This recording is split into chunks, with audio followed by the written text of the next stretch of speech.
bearing in mind, if you've never crocheted before, everything is new. Now here's an attractive piece. So let's just find a strand running along the back. Can you see well enough there? This is the one that I'm wanting to preserve, so rather than crochet into it and have it pushed to the back, I'm going to pick up the strand I find at the back of it and work it. It all looks like a jumble of messy loops because of the art yarn doesn't give it any uniformity, so it's difficult to know which one to go into. Does it matter? No, it doesn't matter, because that's the beauty of freeform, and that's why I really enjoy it. Maybe I'm a messy person. I like the originality of it. I like the fact that you can't do anything wrong, because it will be whatever it turns out to be. There's no right and wrong to it. There's so many people have been taught to knit or crochet years ago, and it was very regimented, didn't really require much creativity, but just a strict sticking to the rules, and that doesn't always give the most attractive work.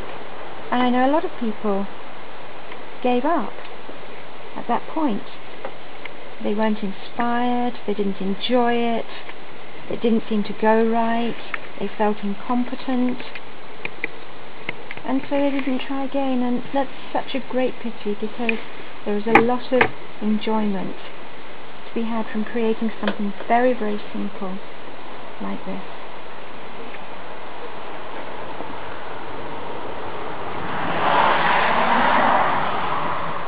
If you twist the work as you're going around, it doesn't matter. It creates what we call Mobius, infinity, and that in itself produces a really lovely effect.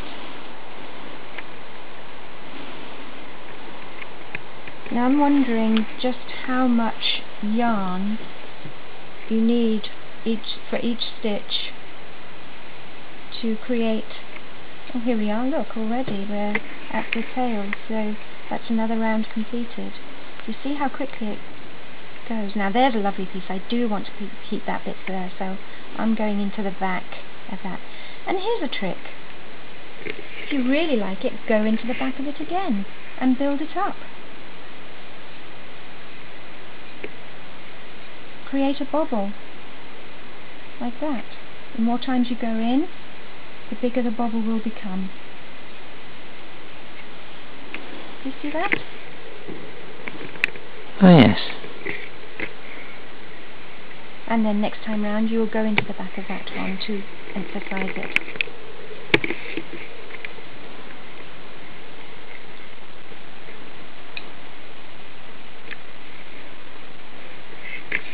The yarn that I'm working with actually is llama, and it is actually from this fibre here. The difference is that I dyed these locks randomly in the pot on the stove top with food colouring, actually, because it was a children's class I was running, and then I span it directly from the locks rather than carding it before spinning, as that one was.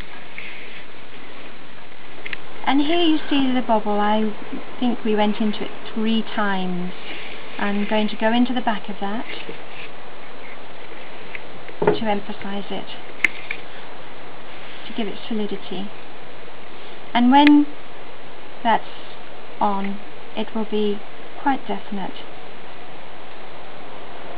So just carry on working.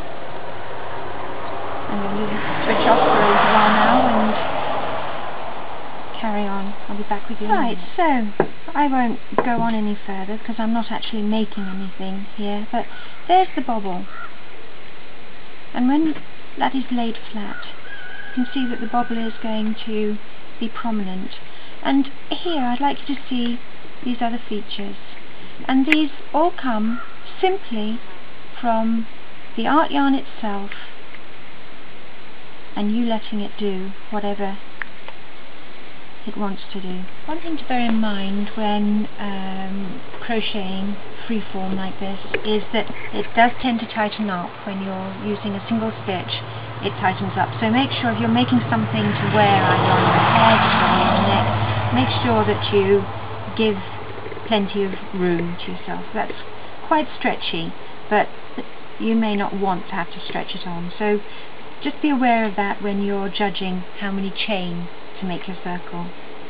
Now, with regard to how much you can create with a skein, this skein was actually 26 yards, and I would say I've probably used half with what is there. So half again would be far too much if I were making a set of ear warmers. If it were a hat, it would probably be the right amount, and if I wanted it to be a hat, let me just show you.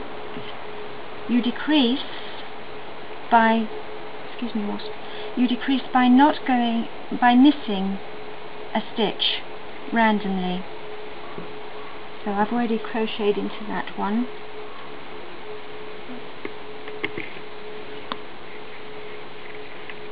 Right, so miss the next stitch and crochet into the next, and that pulls it in tightly. I've crocheted into that one, so miss this, crochet into the next. I've crocheted into that one, you can see the stitch running through there, so miss this one and crochet into the next. And it's quite a vigorous decreasing, but you'll see at the end of this round just how much it's pulled it in. Miss this one, work into the next. There's the one I've worked, so miss this, work into the next. And here you see the tail already.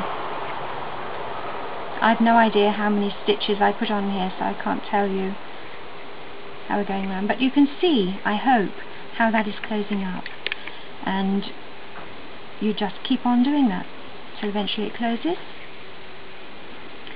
And I'll show you how you finish in a moment, but first of all I wanted to show you how the chain looks on a more conventional, and I'm afraid this is as conventional as yarn gets with me at the moment. Well, that's not strictly true. I do spin a lot of yarns for socks and things, but I don't have any available at the moment. I wanted a Mega to show you. Hopefully you can see the chain running along the top there, the two strands that make up each chain, like this.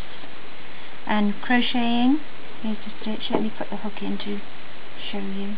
Crocheting would go into that one, into that one, into that one, into that one, and that will keep your stitches running along that top edge. And when you join it, it looks like that. As I said, with freeform crochet, it won't matter if you twist it, but try doing it without twisting to start with. Now, how to finish off? I'm going to form this into a circle and just do some very random stitches, and we're going to pretend that this is a headband or ear warmers, and that now I've reached the end. Simply take your last stitch, take the hook out, pass your yarn from underneath through, so you'll bring it up to the top and pull it tightly. Then snip it off, and that end and the original tail end you can weave in and out. You can probably do it with your fingers with Mega Crochet. This one here, you just find places to weave it in and out along the work, or you can use a bodkin, or you can use your crochet hook. Just hook it through. It's not difficult. You want to do this because as you wear it you don't want the tail coming undone. The more elaborate you weave, the faster the end will stay. But I hope that gives you an idea. And if you don't like it, just undo it. And make something else. So Try simple. again. Yes. If you're afraid of hurting your precious art yarn, as you'll see especially my art yarns, are quite hairy because I make it with the Hokkaiya llama fibre. So if you're afraid that you're going to spoil the look of it, get anything, rags, string, and practice. Doesn't look like you're going to hurt it though. I don't think I'm going to hurt it. Mind you, I undo things so often. Because for me, I think the pleasure is in actually making them. And if I don't have a use for it myself, and I don't find anyone to give it to, then I undo it and do something else.